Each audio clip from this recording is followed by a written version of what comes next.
Grup peneliti ya, oke, baik, terima kasih Bro. Boleh buat teman-teman. Ini saya kalau sharing caranya ini ya, ada tanda panah ya, present now. Ya. Window. Oke Prof, sambil menunggu Prof Herku, slide-nya sudah saya bagikan di grup dan saya sedikit memberikan pengantar ya. Jadi saat ini kita mau diskusi terutama terkait dengan konsen dan untuk penelitian dan data sharing juga, dan topik yang sebenarnya cukup hot yang nanti kita mau bahas itu adalah gimana kita bisa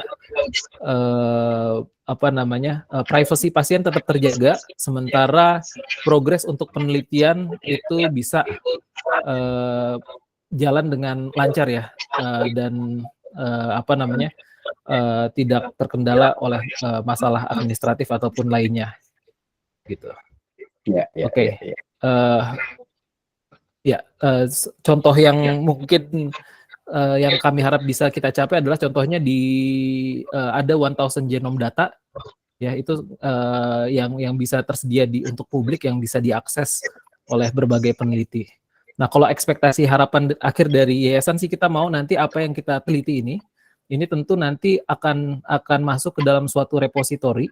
Repositori tidak seterbuka yang 1000 genome data memang, tapi repositori tersebut memang target kami akan disimpan oleh institusi tertentu. Ini kami lagi coba diskusi dengan BRIN, dan nanti peneliti-peneliti lain bisa akses juga untuk data tersebut setelah publikasi pertama untuk mengakses data-data penelitian tersebut. Dan tentunya yang kami harapkan dan kami push ke BRIN juga, kami minta supaya gateway-nya ditaruh di universitas, yang mana setiap permintaan itu tentu sudah melalui kajian etik terlebih dahulu, di-approve oleh universitas, baru memperoleh akses untuk mengakses data-data genomik tersebut. Tapi untuk konsennya seperti apa, nah ini saya harap kita bisa diskusikan bersama dengan narasumber kita yang memang paling top ya di bidangnya, Prof Herku. Baik Prof, silakan Prof. Apakah share screen saya sudah nampak? Ya, kelihatan jelas Prof. Ya, baik.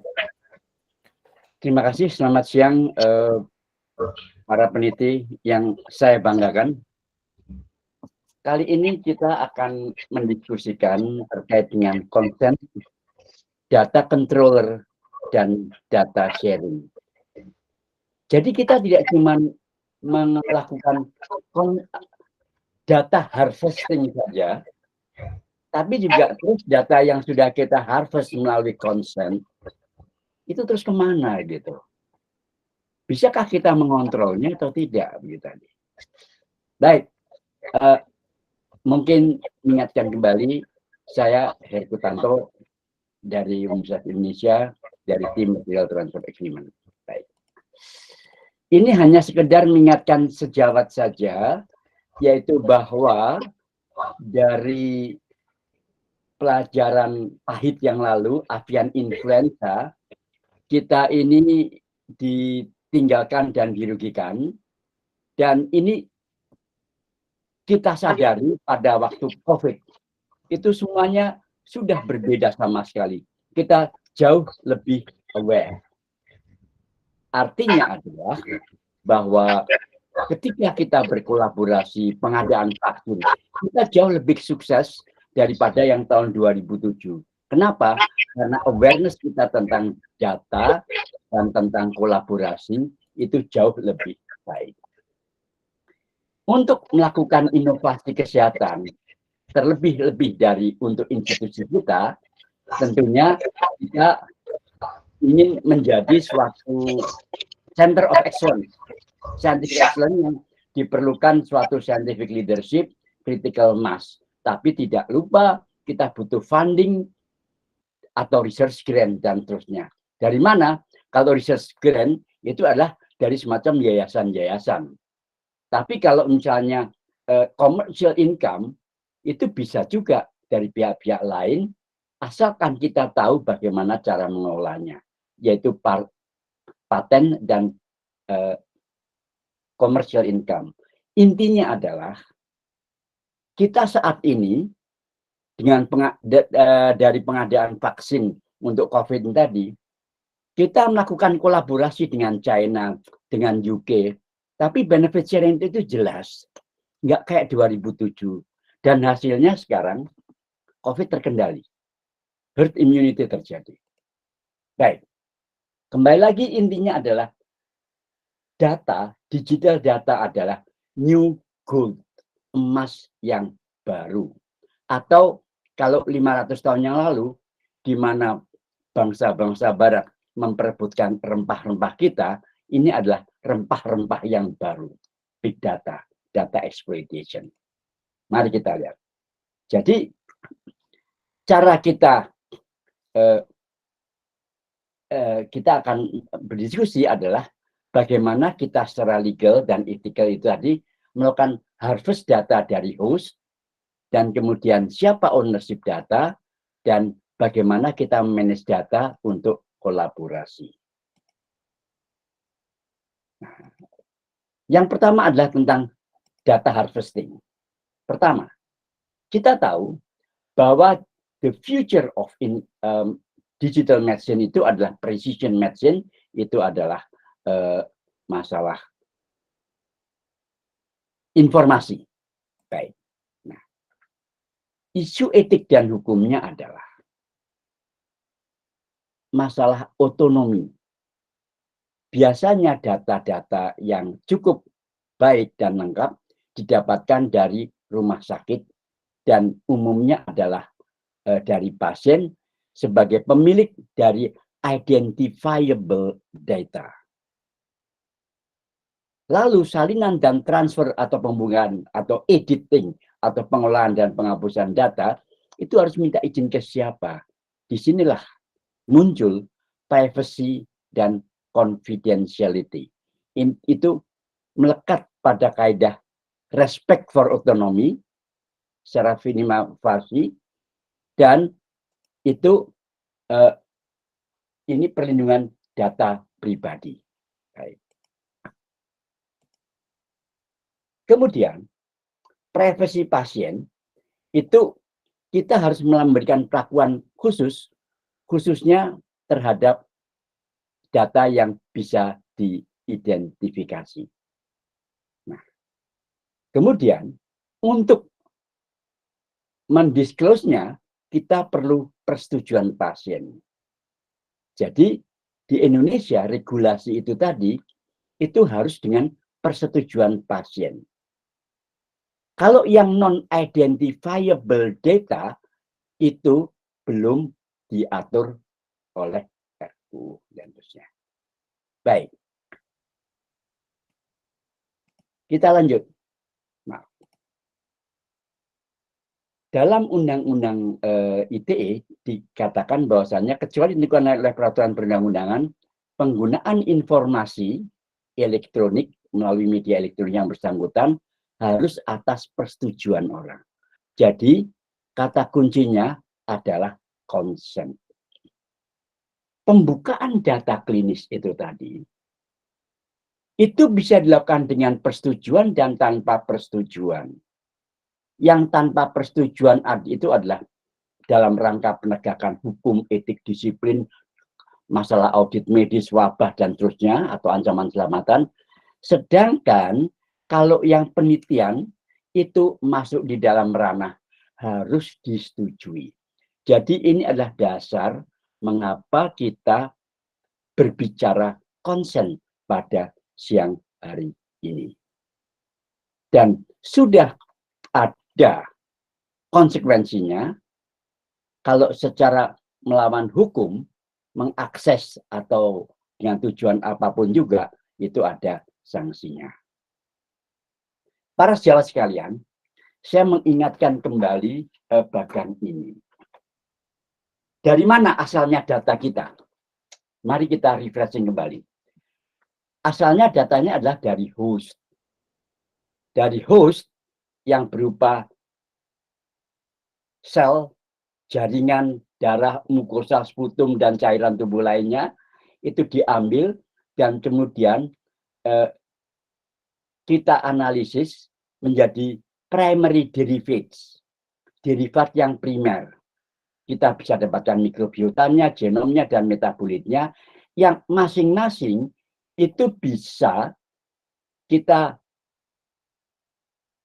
olah lagi, itu bisa berupa secondary derivative, yaitu microbial strain, kemudian clones, atau bioinformatiknya dan strukturnya, yang semuanya masuk ke dalam database. Ini menyebutkan data. Pertanyaannya, milik siapa data ini dan bagaimana cara memperoleh konsennya?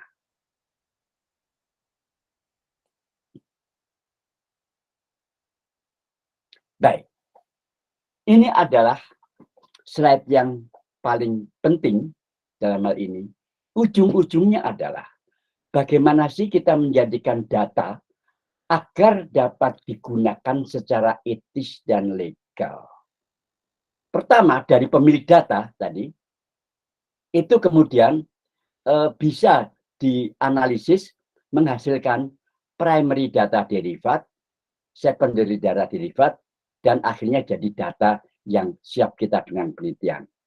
Lalu bagaimana penggunaannya? Tentunya harus ada konsen untuk setiap tahap. Dan ini bisa kita jadikan satu dalam suatu broad consent, yaitu pada waktu pasien awal masuk di rumah sakit, kita mintakan juga, bolehkah kita jadikan penelitian untuk masa depan, walaupun penelitian itu sendiri belum ditentukan.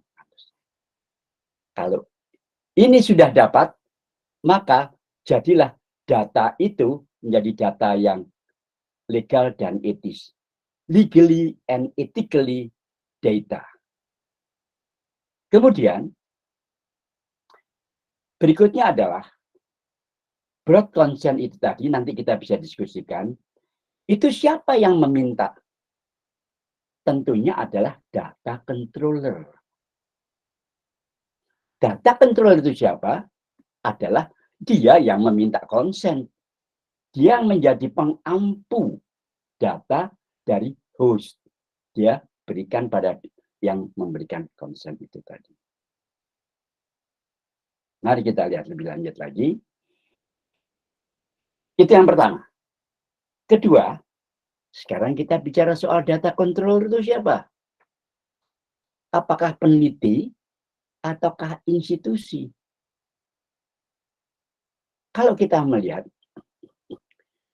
institusi itu, di situ ada data controller dan data processor. Nah, yang memproses data belum tentu data controller. Nah, jadi dan sebaliknya juga. Oke, mari kita lanjutkan lagi. Apa artinya menjadi data controller? Yaitu institusi, yaitu akuntabilitas pada pasien. Jadi pasien mempercayakan pada data controller. Jadi kepemilikan tidak pernah dialihkan.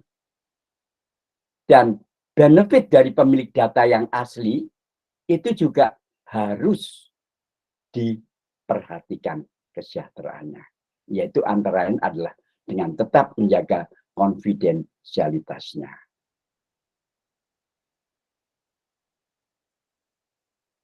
Ini adalah kekeliruan dari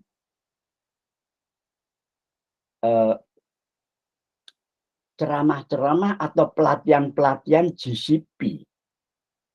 Di situ data milik sponsor itu dianggapnya adalah demikian karena sponsor itu memberikan keleluasaan untuk melakukan clinical trial dan kemudian ini dikerjakan oleh investigator, maka ini kemudian seolah-olah adalah data milik investigator yang diserahkan kepada sponsor. Hati-hati, data adalah tetap milik institusi. Dan kapan terjadinya transfer atau kehilangan data adalah pada saat melihat tawaran kerjasama penelitian, saat kedua belah pihak setuju kerjasama, dan saat mengeksekusi penelitian kerjasama. Dan siapa yang memimpin, apakah kita kebagian kalau dalam kerjasama itu tadi, apa benefit kita? Kita tentunya harus hati-hati bagaimana model kolaborasinya. Kemudian dalam kontrak research itu kita perhatikan apakah kita kooperasi, kolaborasi, dan terusnya. Perhatikan data itu sebenarnya milik siapa. Siapa data controllernya? Tentunya jangan lepas dari kita. Dan yang terakhir adalah data sharing dan data collaboration. Milik siapa penelitian ini? Ini untuk mengidentifikasi siapa ownership data dari penelitian ini tadi. Ownership dalam arti kata adalah kontrolernya itu siapa. Di sini, apa peranan kita dalam penelitian ini? Apa advantage kita? Ini adalah hal yang kita perhatikan. Dan kalau kita akan bagi-bagi data, sebelah mana? Apakah kita produsen data, penyedia data, pengguna data, atau disseminator, dan terusnya. Di mana peran kita? Dan juga bentuk data untuk yang akan di-sharekan itu tadi, datanya bentuknya apa, medianya apa, isinya apa, dimensinya apa, dan terusnya, itu tentunya harus kita cermati agar kita tidak dirugikan. Yang penting, ini semua adalah anonymized data. Baik, ini semua dituangkan dalam kontrak yang kemudian juga ada yang namanya data sharing agreement. Di dalam material transfer, di dalam material itu ada datanya. Jangan lupa. Saya cepat saja. Masalah data untuk Eropa sudah diatur. Kita akan ke sana. Namun demikian, kita telah memiliki format standar perjanjian tentang data sharing dalam Permenkes 85 tahun 2020. Jadi para sejawat apabila ingin melakukan data sharing, itu pakai saja format perjanjian yang sudah ada di kita yang tadi. Dan kemudian, ini adalah contoh bagaimana kita ini diperdayai oleh pihak lain. Ya. Harusnya Indonesia adalah pemilik dokumen dan data sumber dan memberikan akses luasnya kepada sponsor. Harusnya demikian. Tapi di pelintir Indonesia menjadi pemilik data sumber dan peneliti menyerahkan data sponsor dan kepemilikannya itu kepada pihak sponsor. Ini rumusan yang disodorkan oleh pihak asing. Konsekuensinya, kita seolah-olah memiliki data, tapi pada dasarnya adalah secara hukum, bukan milik kita lagi. Jadi hati-hati kalau menghadapi perjanjian yang disodorkan oleh pihak yang lainnya. Sehingga kita sebenarnya itu sudah memiliki template di bahasa melalui Permenkes 85 tahun 2020. Dan regulasinya itu juga sudah ada. Dan kita ketika kita akan minta, oke, kita punya data, mari saya bisa berbagi dengan Anda. Untuk itu saya akan berhak mendapatkan monetary atau non-monetary benefit sesuai dengan Nagoya Protocol. Ini adalah monetary benefit. Kemudian ini adalah non-monetary benefit. Misalnya, oke, kita harus dilibatkan di dalam penelitian itu. Sehingga dengan data itu ada di kita sebagai controllernya, dan kita memberikan akses kepada pihak lain, tapi in return, pihak lain itu tadi juga harus mengajak kita. Jadi take home message-nya adalah bahwa siapa yang masalah positioning, maaf salah ketik, who is the data controller. Tapi kalau menjadi data controller, itu berarti punya responsibility. Sampaikan, kami harus responsibel pada pasien, sehingga kita layak menjadi data controller. Kedua, pada waktu kita melakukan data harvesting sebagai data controller, kita mintakan consent itu dalam bentuk broad consent yang meliputi primary dan secondary derived data. Dan kemudian untuk data sharing kita lakukan negosiasi, dan kita harus memiliki kapasitas untuk itu. Terima kasih. Mungkin kita bisa melakukan diskusi. Ya, baik, terima kasih banyak Prof. Herku. Kita udah dengar paparan dari Prof. Herku ya tentang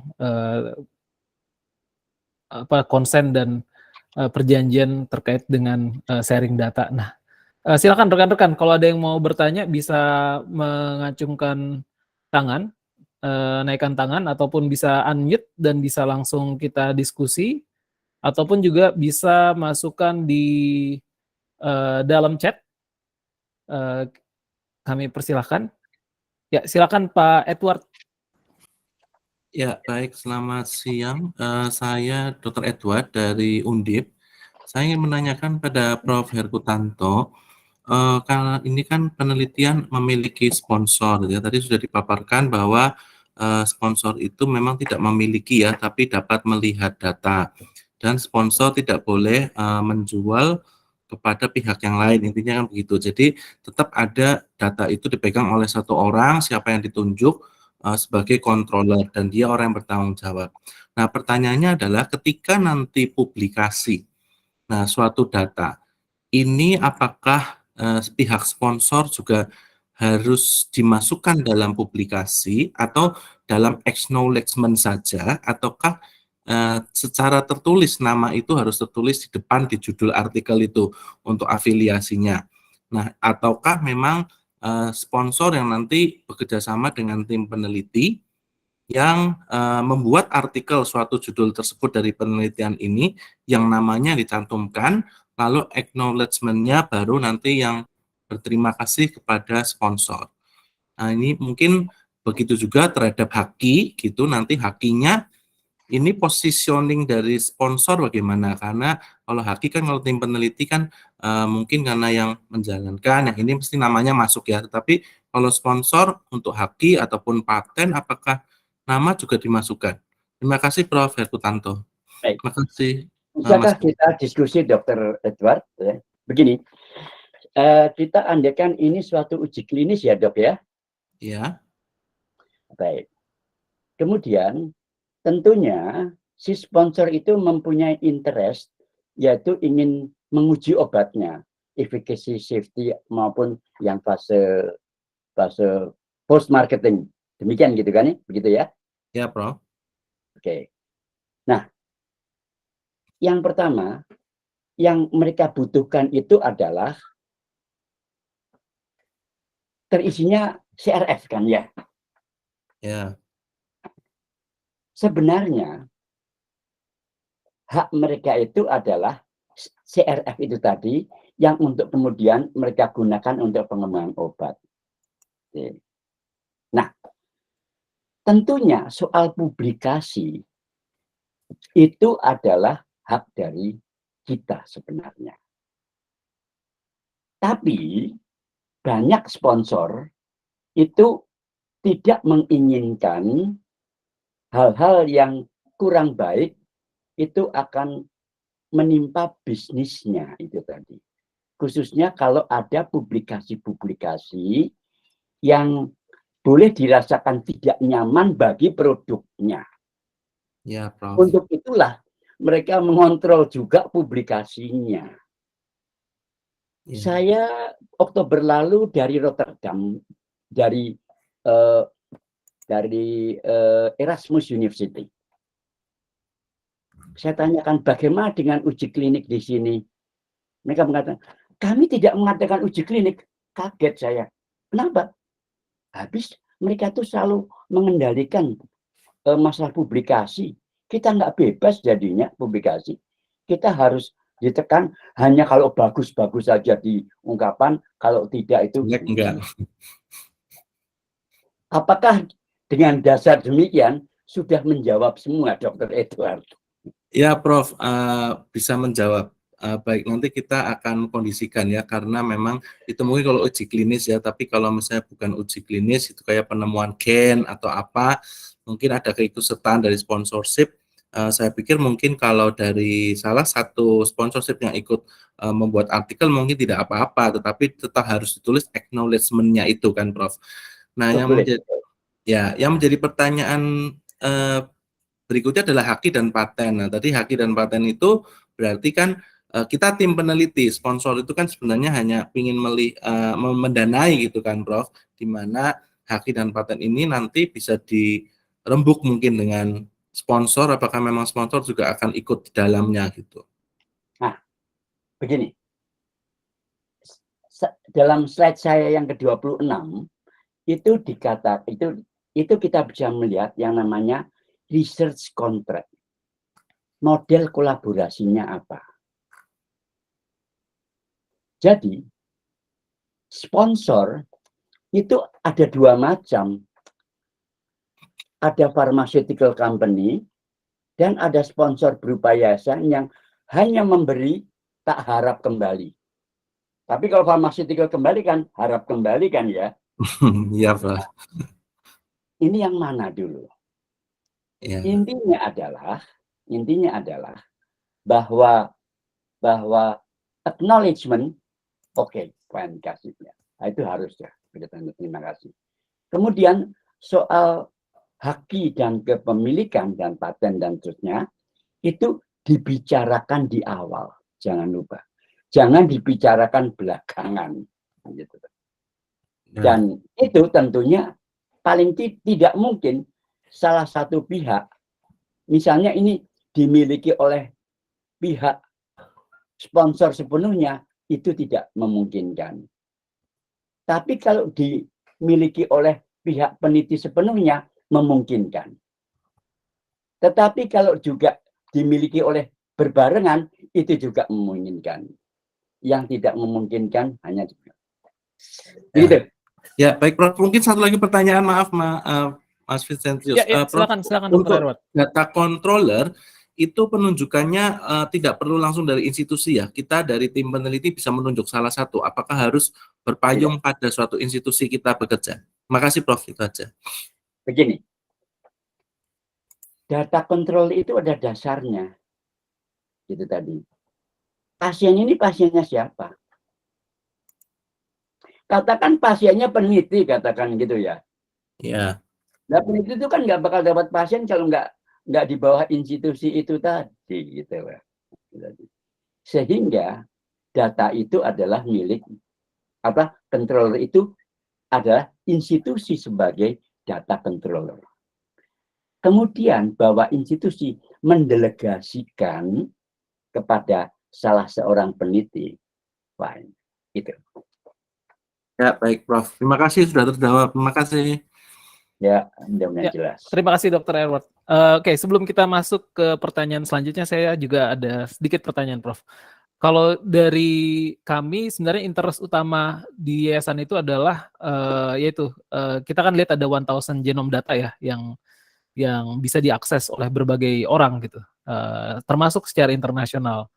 Nah, tapi kalau dari yayasan kita memang tujuannya bukan buat internasional ya, tapi kita karena dana yang kita pakai ini juga dana publik, artinya dana sumbangan. Tentu yang kami harapkan itu adalah bagaimana apa yang kita kumpulkan itu bermanfaat untuk Indonesia, gitu. Di mana semangatnya kami adalah pengetahuan ini nggak diretensi cuman oleh satu pihak, gitu. Bukan diretensi, sebagaimana kita tahu ya, masing-masing institusi tentu punya egonya masing-masing ya. Ketika ngerjain satu penelitian, tentu seringkali datanya itu cuma di-keep di institusi tersebut tanpa mau di-sharing ke institusi yang lain. Nah, itu yang berusaha kami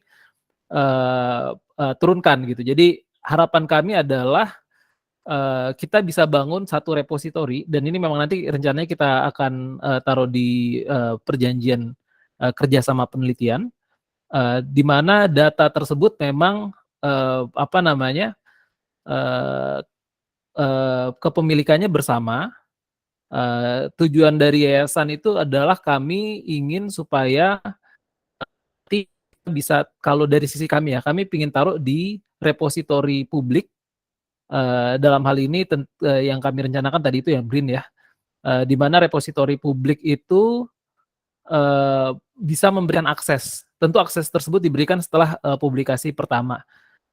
Untuk peneliti-peneliti lain yang mana datanya sudah dimasukkan ke repositori dan data tersebut anonimus, gitu, Prof. Jadi, nah pertanyaannya adalah ketika data tersebut sudah dalam bentuk anonim dan kita udah jelaskan nih di depan apa namanya Yang untuk mendapatkan consent lah gitu ya. ya dalam konsennya kita udah jelaskan kalau data ini akan di anonim, jadi kita nggak akan hilangkan sisi identitas dari si pasien.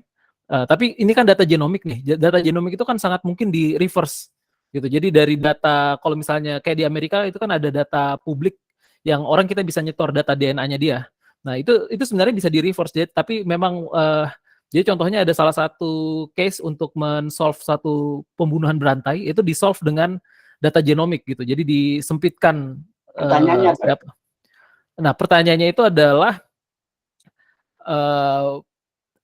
konsennya itu akan seperti apa yang kita butuhkan? Apa cukup kita tulis state secara jelas kalau data ini akan digunakan untuk penelitian lain selama tidak melanggar hukum di Indonesia?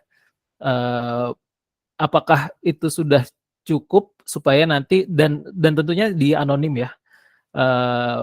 Apakah itu cukup kira-kira untuk bisa nanti kita masukkan ke dalam repositori publik tersebut? Ya, ada dua hal. Yang pertama adalah siapa yang minta konsen, apakah sudah benar atau tidak. Yang kedua adalah siapa data controllernya. Ada tiga hal. Yang ketiga adalah dengan komite etik. Yang pertama, yang meminta broad consent itu siapa? Katakan peneliti, ya. Peneliti yang didanai oleh yayasan. Kemudian peneliti itu di bawah institusi. Pasiennya pasien institusi. Jadi broad consent diminta pada saat datanya itu diambil. Data harvesting lah gitu. Oleh siapa? Mungkin oleh peneliti, mungkin juga oleh DPJP-nya. Kalau kebetulan dokter penanggung jawab pelayanan itu bukan penelitinya, maka kita melihat institusi tadi memberikan konsen kepada siapa sebagai data controller. Bisa peneliti, bisa bukan. Kemudian, kan dilakukan suatu penelitian dengan dana dari yayasan. Di situ dilakukan suatu perjanjian bahwa yayasan bisa ikut menjadi data controller untuk data yang ini saja. Nah, berikutnya, yayasan kontrak atau melakukan perjanjian lagi dengan pihak ketiga, BRIN misalnya.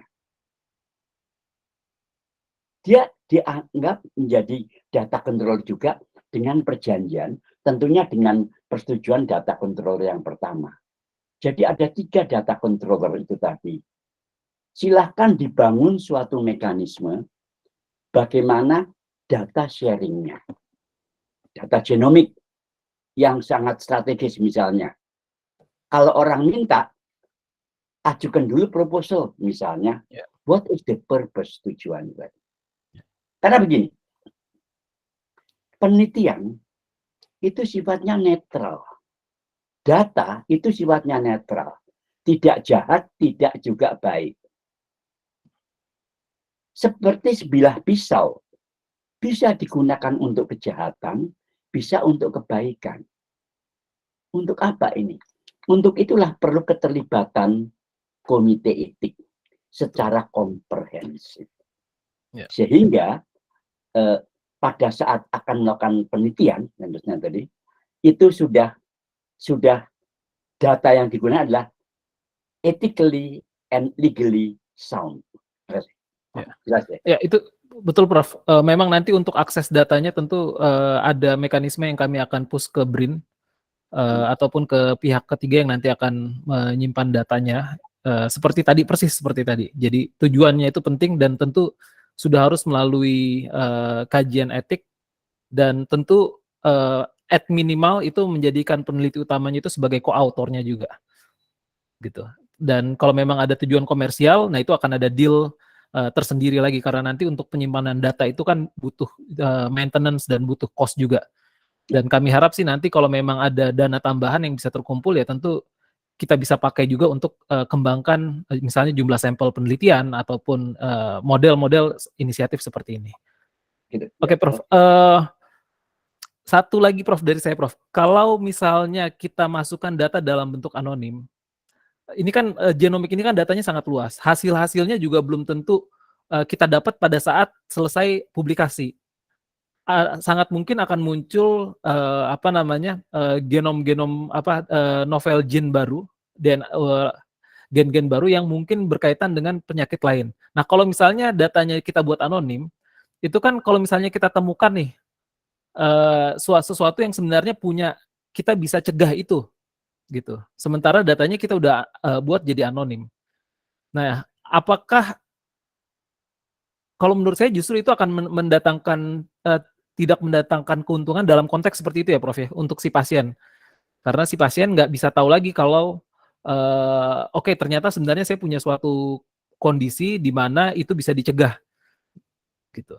Nah, kalau menurut Prof gimana tuh untuk Intinya bagaimana? masalah tersebut? Intinya adalah bagaimana pasien yang sudah memberikan spesimennya dan datanya, kemudian dianonimkan sehingga tidak terlacak, mendapatkan benefit ketika data itu membuat suatu inovasi yang menguntungkan dia, gitu kan ya? Betul.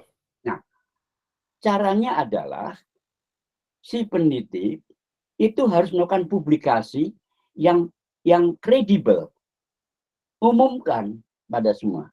Disinilah diharapkan yang mendapatkan benefit tidak hanya satu orang, tapi lebih dari satu orang. Itu yang penting. Oke, For the berarti dari public informasi benefit, publik ya Prof ya? bukan for the individual benefit. Bukan ya, karena individual itu termasuk di dalam publik juga. Oke. Jadi oke. Ya. Gitu. Memang nanti kalau salah satu hal yang kami sedang push juga adalah data yang data yang dibuat itu tentu perlu diinformasikan juga ke pasien gitu. Jadi nanti pasien juga kalau kita ngerjain WGS, si pasien itu akan pegang satu SSD yang memang isinya WGS-nya dia. Jadi begitu dia tahu oh ada suatu ini ya dia bisa ngetes ulang di data yang dia pegang sendiri. Oke, baik, kita lanjutkan ke rekan-rekan yang lain. Silakan. Jika kalau ada yang ingin bertanya, bisa mengangkat tangan dan di sini kita sudah ada Prof Herku ya, dari Prof Herku, pakar bioetik dari FKU UI.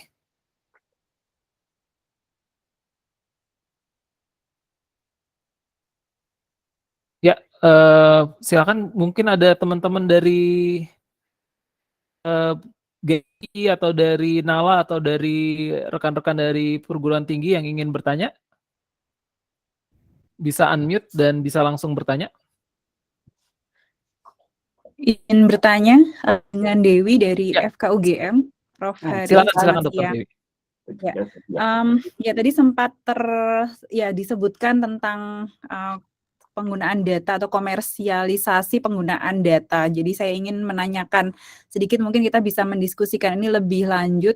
Prof. Heri tadi kan sepertinya Prof juga menyebutkan bahwa data itu tidak dapat diperjualbelikan begitu. Mungkin bisa lebih dielaborasi lagi, Prof, untuk bisa kita diskusikan. Baik. Kalau kita lihat uji klinis, dalam uji klinis itu sendiri, itu sebenarnya data yang ada di dalam CRF atau case report form ujung-ujungnya jadi obat dan jadi komersial kan ya, dan terusnya ya. Nah, maksudnya komersialisasi itu adalah endpoint-nya itu bisa bermanfaat bagi manusia dan terusnya. Nah, jadi yang saya maksudkan dengan komersial itu tadi, itu adalah pada waktu mungkin slide saya yang keempat,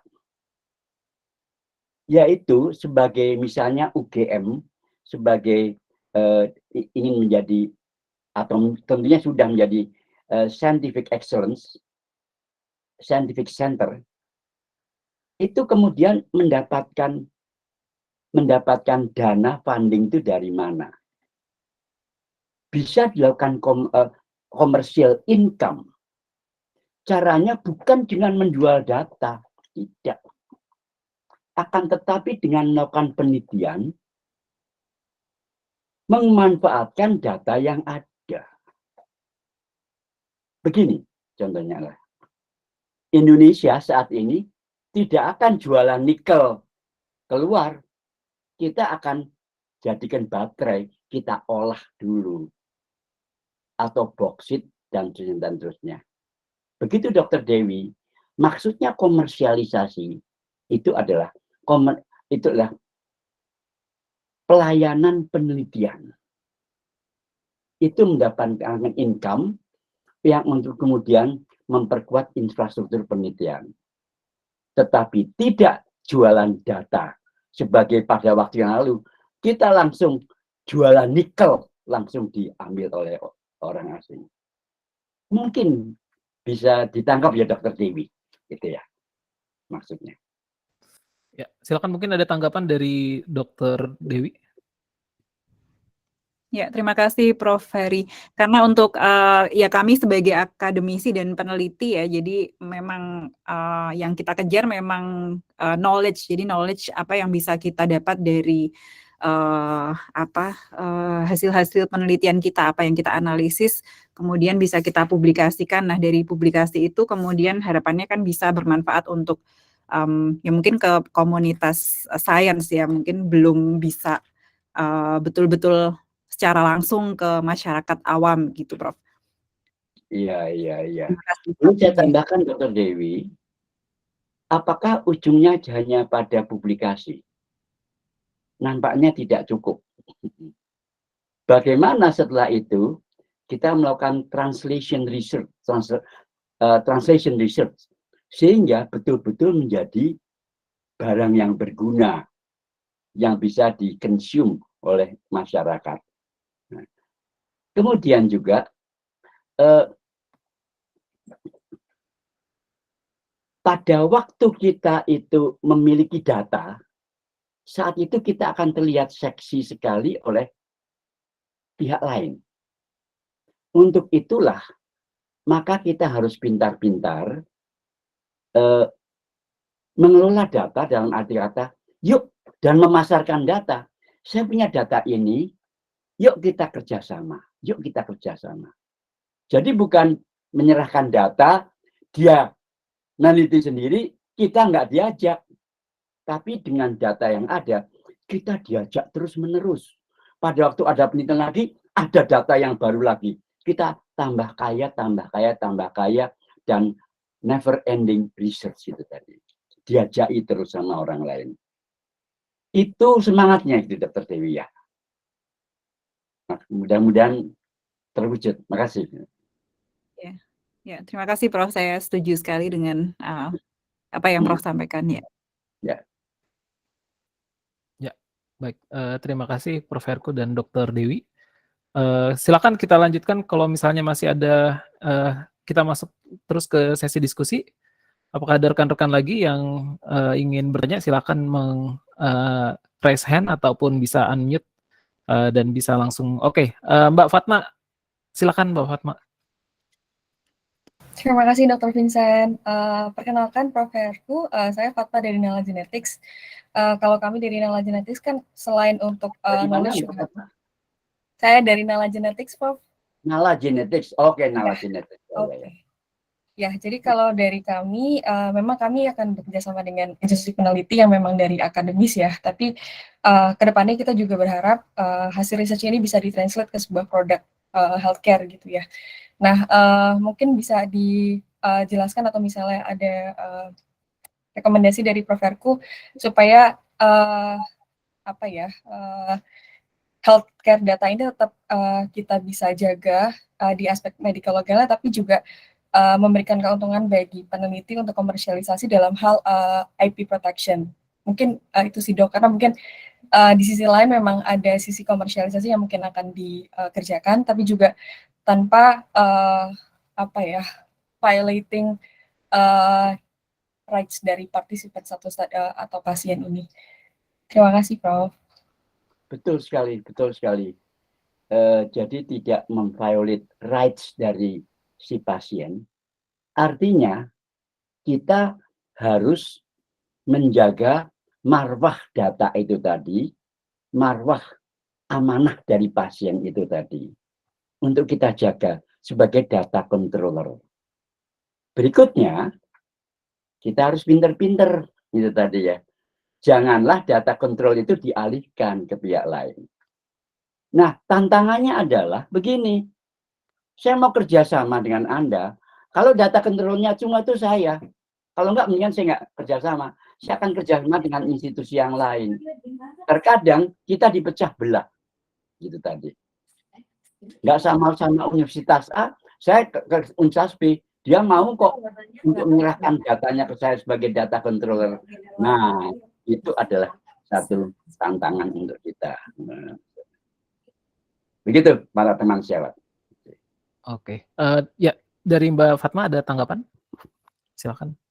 Oke, jadi untuk komersialisasi sebenarnya tidak masalah asalkan tetap dijunjung ya Dok untuk data protection-nya. Dan untuk misalnya proses ke IP tidak masalah, yang penting juga datanya sudah misalnya di-anonymize dan jelas untuk kontrolnya bagaimana. Satu lagi, Mbak Fatma. Tidak boleh jualan data. Yes. Setuju untuk itu, Dok. Nah, itu tadi ya. Beda dengan jualan informasi. Nah, informasi kan data yang sudah diolah. Kita melihat, kalau kita melihat ada jurnal-jurnal yang cukup kredibel internasional, bisakah kita mengakses informasi jurnal yang bagus itu tadi, hasil-hasil riset tadi? Silakan akses. Please enter your credit card number. Itu komunikasi data atau bukan? Bukan, bukan data. Udah jadi. Seperti halnya ada nikel dari tambang, kemudian jadi baterai. Ya kira begitu. Gitu ya, Dr. Fatma ya. Makasih atas sharingnya. Sangat inspiratif. Makasih. Ya, terima kasih Mbak Fatma, Prof. Herku. Tadi dari Bu Ari Satyagraha, apakah ingin bertanya?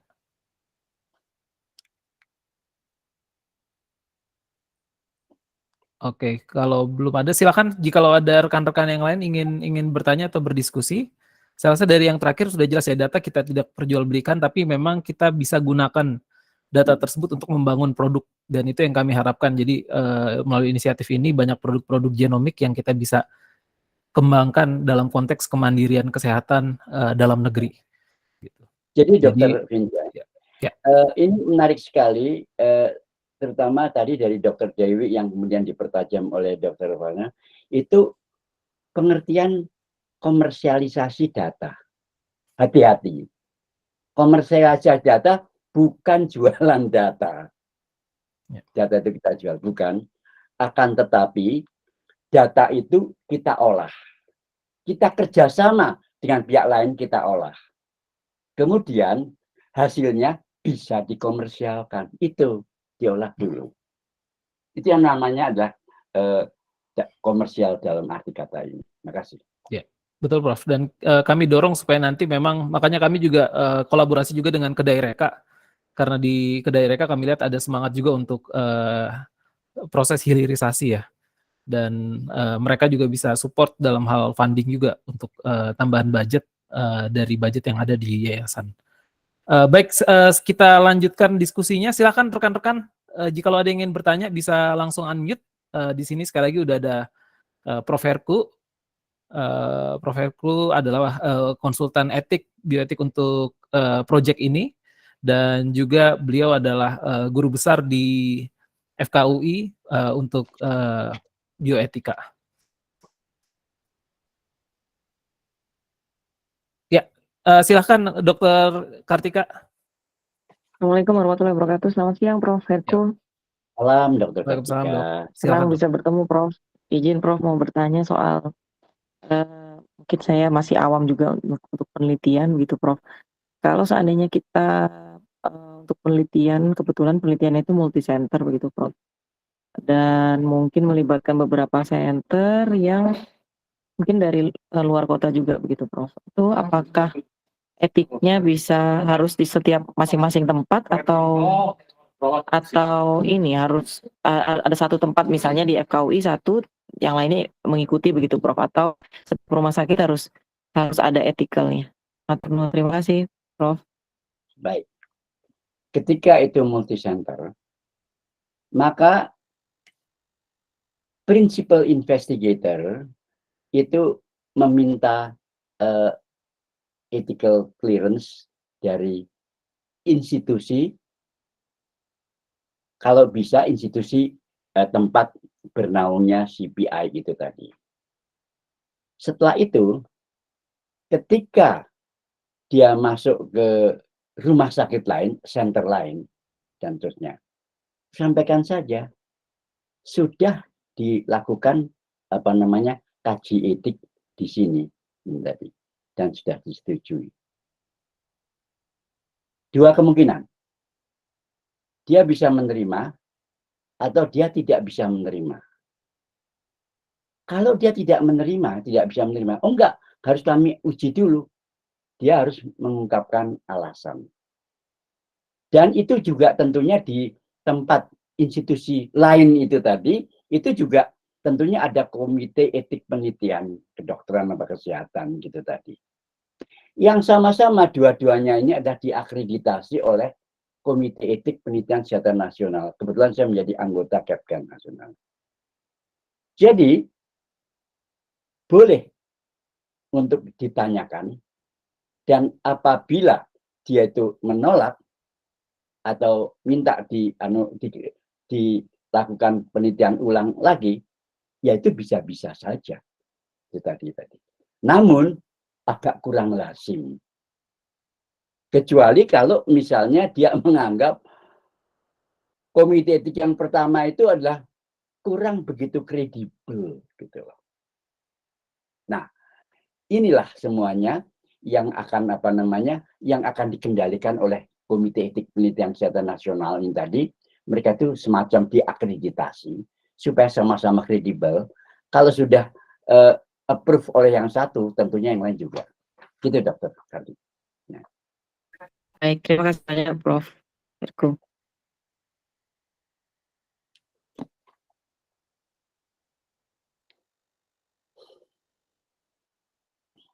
Ya, sorry, mohon masih kemute tadi. Terima kasih Bu Kartika. Silakan dari rekan-rekan yang lain untuk bertanya. Ya, silakan Dokter Dewi. Ya, mohon izin untuk bertanya kembali, Ya, masih melanjutkan ya, mungkin terkait dengan data sharing. Jadi memang dari yayasan sendiri kan akan merencanakan untuk bahwa data ini bisa akan open begitu ya. Yang ingin saya tanyakan sebetulnya Prof. Herku, karena data-data high throughput yang dihasilkan melalui teknologi NGS ini kan data itu ada berbagai level sebetulnya. Jadi mulai dari raw data dalam bentuk FASTQ yang belum dianalisis, kemudian sampai ke data yang sudah analisis sampai kita menemukan mungkin varian apa yang ditemukan di situ, mutasi pada gen-gen apa yang di situ. Nah, untuk melakukan data sharing ini sendiri sebetulnya ada tidak ya, maksudnya di level apa sebaiknya kita melakukan praktek open science ini begitu, Prof?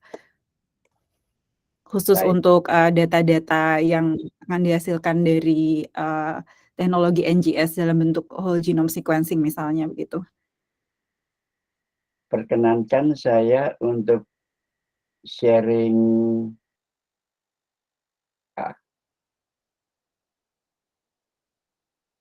ini. Apakah nampak di screen? Ya, sudah Halo? kelihatan, Prof. Terlihat, Prof.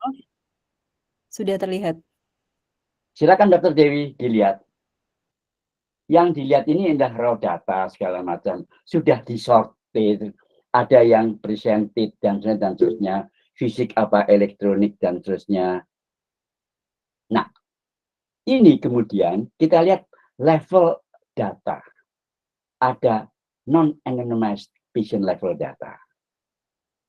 Tentunya nggak di-share dong. Malah ini. Kemudian yang kedua adalah anonymized patient level data. Ini sudah mirip-mirip masih raw data. Nah, ada research site level data dan high level data. Nah, mungkin yang di-share itu adalah yang ini, research site level data tentunya. Yang kemudian yang kemudian bisa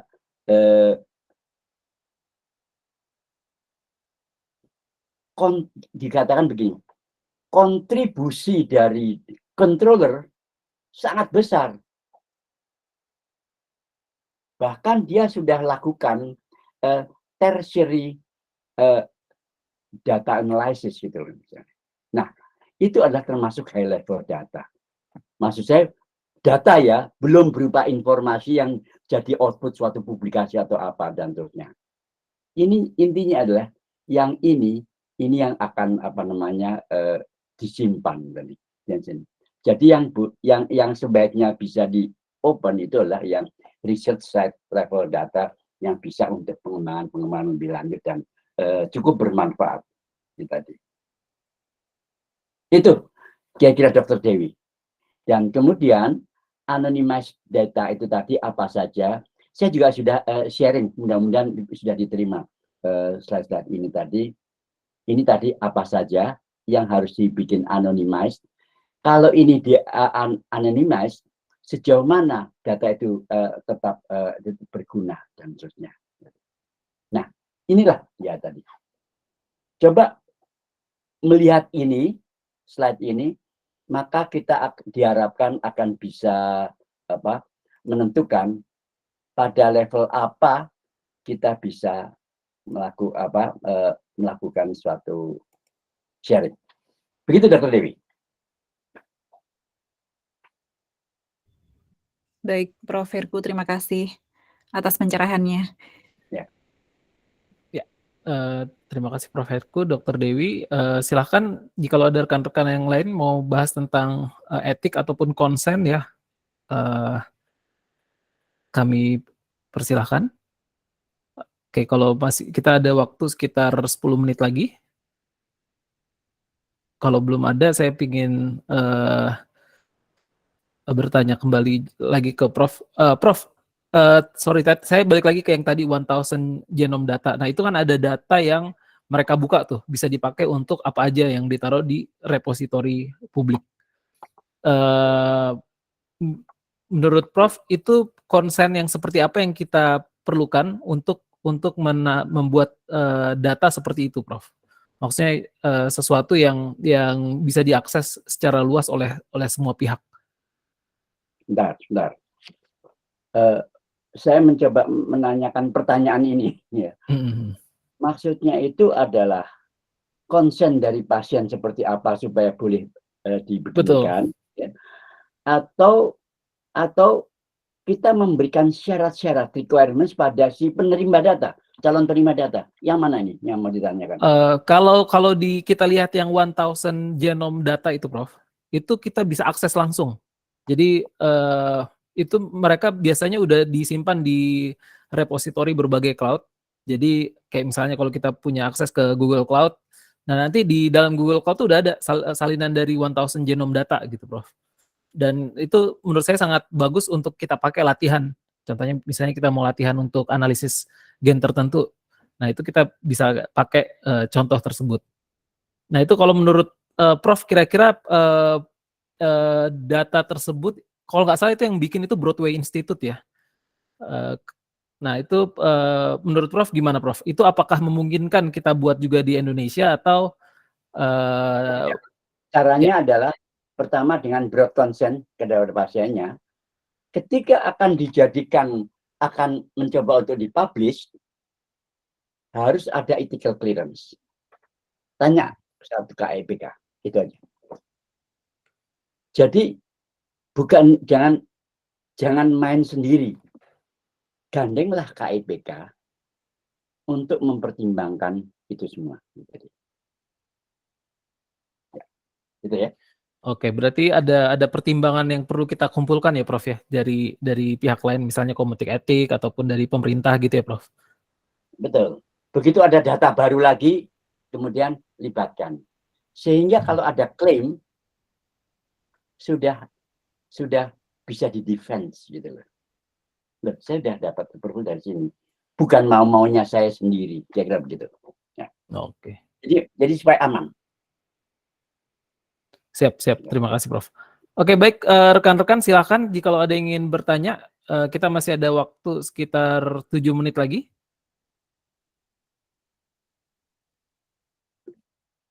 Ya, silakan Mbak Diseli. Assalamualaikum warahmatullahi wabarakatuh. Selamat sore, Prof. Herku. Sebelumnya saya minta maaf, saya harus off cam karena suasana di sini lagi kurang kondusif untuk on cam. Pertanyaan saya mungkin ini Prof. Herku mengenai studi sampel retrospektif. Retrospektif. Iya. Dari institusi mana, Mbak? Saya dari Center for Research Transnational Biomarker UNPAD, Prof. Oke. Dari pusat riset di UNPAD. Ya. Misalkan begini, Prof. Penelitian kami ini menggunakan sampel-sampel retrospektif yang sudah ada etiknya. Dan pemeriksaan WGS itu sudah masuk di dalam etik tersebut. Nah, kemudian pada pemeriksaan WGS ini kan sekarang kami diakomodasi oleh ISDS dan juga ada peneliti-peneliti lain sebagai kolaborator. Dan ada ketentuan data sharing dengan peneliti lain, di mana kan nanti data WGS tersebut akan dibuka ya. Tapi di sisi lain peneliti pemilik proyek penelitian ini atau tim kami ini ingin data dibuka setelah publikasi utama keluar dengan layer-layer data yang berbeda gitu. Karena kan ya ada banyak kan kalau dari WGS yang bisa dianalisis. Nah, di tahap ketentuan tersebut di mana ketentuan tersebut itu harus dituliskan dan disetujui apakah dicantumkan pada kontrak penelitian atau misalnya di perjanjian penelitian karena posisinya untuk sampel-sampel ini kami sudah ada etiknya gitu Prof. Begini, untuk sampel-sampel sudah ada etiknya, maksudnya bagaimana? Untuk penelitian-penelitian retrospektif ini kan pasti awalnya dari penelitian menginklusi pasien ya Prof. Nah untuk penelitian itu tuh kami sudah ada surat etiknya gitu. Oh begini, data itu adalah data bekas penelitian yang lain gitu ya? Sampel retrospektif Prof. Sampel itu diambil pada suatu penelitian tertentu yang lain? Iya betul Prof. Sampel yang diambil dalam rangka pengobatan atau pelayanan kesehatan pasien, yang mana ini? Untuk pelayanan kesehatan, Prof. Pelayanan kesehatan ya, bukan untuk penelitian kan ya? Maaf, untuk penelitian, Prof. Iya, untuk penelitian. Tapi untuk penelitian proyek yang sudah lalu gitu, dan sampelnya itu kami simpan sebagai BBT gitu, bahan buku tersimpan. Oke. Nah, sekarang kita tanya dulu ya. Apakah di dalam penelitian yang terdahulu sudah dilakukan broad consent. Misalnya ada klausula demikian. Bolehkah kami gunakan sisa darah, sisa sampel atau sisa ini tadi untuk penelitian yang akan datang, yang akan kami lakukan secara anonim? Sudah atau belum? Jawabannya bisa sudah, bisa belum kan ya? Iya, Kalau untuk di kami sudah, Prof. Kalau sudah ada broad consent, maksudnya adalah tidak hanya untuk penelitian ini loh ya. Iya, Tapi disimpan untuk penelitian lain, selanjutnya. yang selanjutnya tadi. Ketika ada broad consent, tidak masalah. Berikutnya, yang saya akan tanyakan adalah siapa data controllernya, Dr. Tiseli. Kalau begitu itu, siapa data controllernya? Menurut Dr. Tiseli siapa? Kalau data controllernya ada dari tim Unpad dan kolaborator yang lain juga sih, Prof. Nah, harus diperjelas di dalam suatu regulasi di situ siapa data controllernya. Misalnya diambil dari rumah sakit Hasan Sadikin misalnya gitu ya. Maka yang jadi institusi atasan peneliti yang terdahulu itulah yang akan menjadi data controllernya, khususnya yang pemilik pasien, yang memberikan pelayanan pasien itu tadi. Nah, kemudian setelah itu ditentukan siapa data controllernya. Kemudian pertanyaannya berikutnya adalah bagaimana syarat-syaratnya tadi. Nah, jadi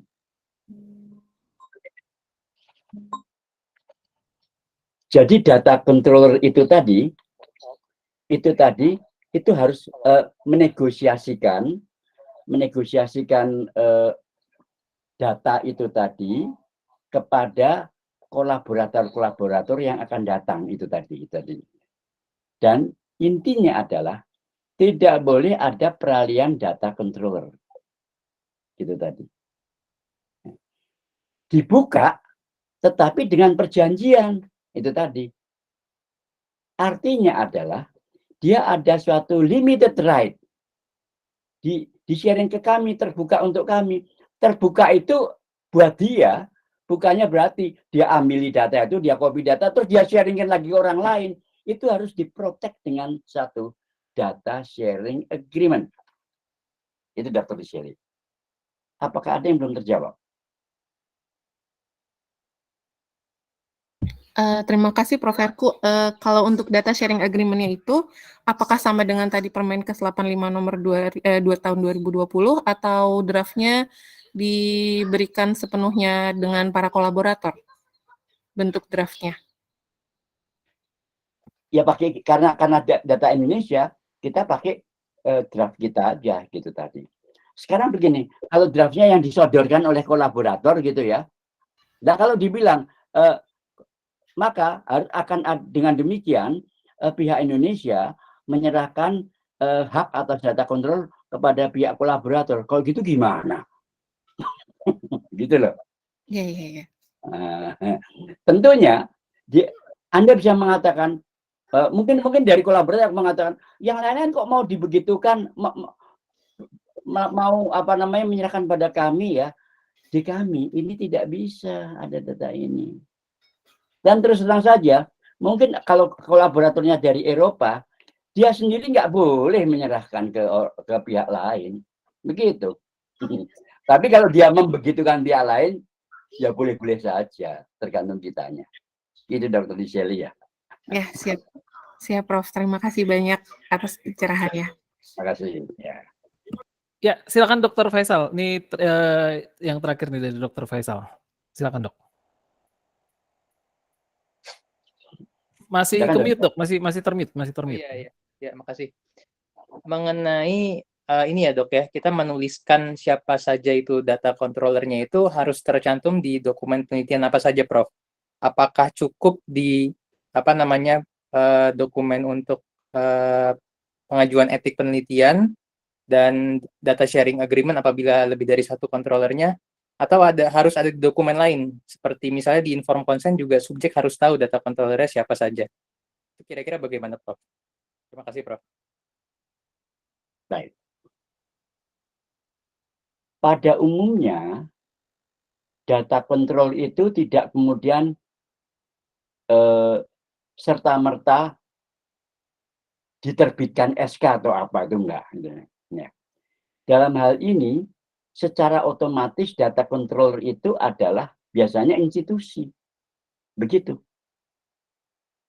Nah, yang krusial adalah institusi itu harus merasa dia itu ada data controller. Yang repot, kalau institusi itu tidak sadar bahwa dia itu adalah sebenarnya itu data controller. Jadilah data itu jadi data liar, menjadi jarahan dan bancaan buat orang, bagi semua orang, kira-kira begitu. Itu Dr. Faisal tadi. Nah, kemudian kita justru meminta kepada institusi yang memiliki mengundang host atau pasien itu tadi, di mana dari host itu tadi kita ambil spesimen dan kemudian kita lakukan primary, secondary, derivative examination segala macam. Nah, itulah yang kita sadarkan dan kita mintain, Anda memberikan data control kepada siapa gitu ya? Anda data controller loh, gitu. Karena bagi pasien yang diklaim itu adalah tentunya rumah sakit awal tentunya. Tempat dia itu memberikan consent gitu tadi. Apakah itu menjawab, Dr. Faisal? Oke, baik, Prof. Berarti sepenangkapan saya, Prof, subjek itu tidak perlu tahu ya data controllernya siapa ya, Prof ya. Yang penting dari penelitinya nanti ketika memang ada pertanyaan dari subjek, penelitinya semua lalu lintas informasi kepada subjek itu melewat peneliti yang memang ada di dokumen inform consent, begitu ya, Prof.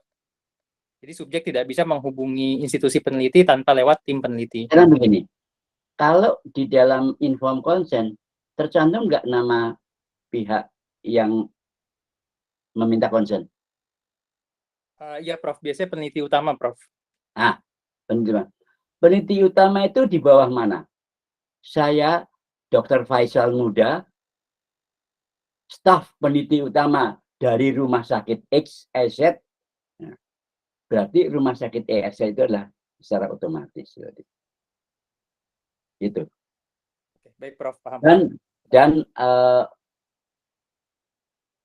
kalau pasien diterangin, apa itu data controller? Mungkin agak terlalu mendalam ya. Peneliti aja belum tentu tahu kalau data controller ya. Apalagi pasien gitu loh. Iya. Sebaiknya memang pasien itu tahu kami akan menjaga data Anda. Yaitu yang pasien itu tahunya adalah pihak yang meminta konsen.